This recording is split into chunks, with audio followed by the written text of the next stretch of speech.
भिलाई शहर में चाकूबाजी और कटरबाजी की घटनाएं थमने का नाम नहीं ले रही। हर दूसरे दिन इस तरह की घटनाएं सामने आती जिसमें कुछ युवकों द्वारा मिलकर दूसरी पार्टी के युवक उन पर चाकू से प्रहार कर दिया जाता है। दो गुटों के आपसी विवाद, लगातार इस तरह की घटनाएं सामने आती है। ताजा मामला बीती रात नेहरू नगर में और दूसरा मामला तालपुरी के बी ब्लॉक में देखने को मिला।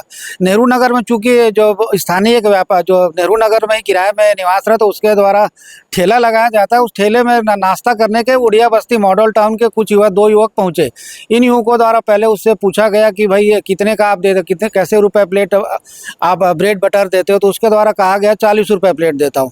तो उसका चूंकि आरोपियों द्वारा खा लिया गया, फिर खा करके वापस बिना पैसे दिए जाने लगे, तो उस होटल ठेला संचालक द्वारा उनसे कहा गया कि पैसे दीजिए। इसी दौरान दोनों पक्षों के बीच विवाद की स्थिति पैदा हो गई। चूंकि जो दूसरे पक्ष के आरोपी थे उन पूर्व से ही शराब का सेवन करके आए हुए थे, जिसकी वजह से वहाँ दोनों पक्षों के बीच चाकूबाजी होगी। जो प्रार्थी है जो घायल हुआ, जो ठेला संचालक, उसके द्वारा अपने भाई ब्रजमोहन को भी मौके पर बुला लिया गया और जो प्रार्थी उसका नाम शिव कुमार कुर्रे बताया गया। दोनों पक्षों में इस प्रकार से एक विवाद हुआ।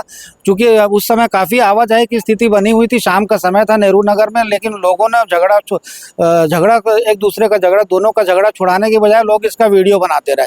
तो इसकी सूचना तत्काल पुलिस को मिली। पुलिस की टीम तत्काल मौके पर पहुंची और दोनों पक्षों को लोगों को हिरासत में लिया गया। इस दौरान चाकूबाजी भी घटनाएं हुई। लगातार जिस तरह से वीडियो में देखा जा सकता है कि किस तरह से जो आरोपी है वो शराब का सेवन करके आए थे और शराब के सेवन करने के उपरांत ही इनके द्वारा उसके प्रार्थी के ठेले को पलटा दिया गया।